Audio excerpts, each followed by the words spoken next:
મધ્યપ્રદેશમાં ઝેરી કફ સિરપથી બાળકોના મૃત્યુના મામલે આ કોલ્ડ્રિફ કફ સિરપ બનાવનાર કંપનીના માલિકને સકંજામાં લઈ લેવાયો છે।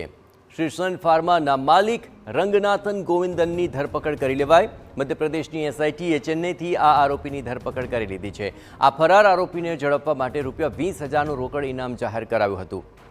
કોલ્ડ્રિફ કફ સિરપને પગલે અત્યાર સુધીમાં કુલ 24 જેટલા બાળકોએ જીવ ગુમાવવાનો વારો આવ્યો। મધ્યપ્રદેશ અને રાજસ્થાનમાં કિડની ફેલ જવાને લીધે 24 જેટલા બાળકોએ જીવ ગુમાવ્યો કે જેમાં મધ્યપ્રદેશના છિંદવાડામાં સૌથી વધુ બાળકોના મૃત્યુ નિપજ્યા। બાળકોને અપાયેલા આ કોલ્ડ્રિફ કફ સિરપમાં ટીઈજીનું પ્રમાણ વધારે હોવાને કારણે બાળકોની કિડની ફેલ થઈ ગઈ। ઘટના સામે આવ્યા બાદથી આ ઝેરીલી કફ સિરપ બનાવનાર શ્રી સન ફાર્માનો માલિક ફરાર હતો, જેને ઝડપવા માટે 12 સભ્યોની એસઆઈટીની રચના કરાઈ હતી।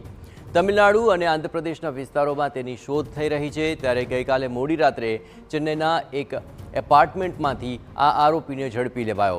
સમગ્ર મામલે તેની પૂછપરછ હવે હાથ ધરાઈ રહી છે।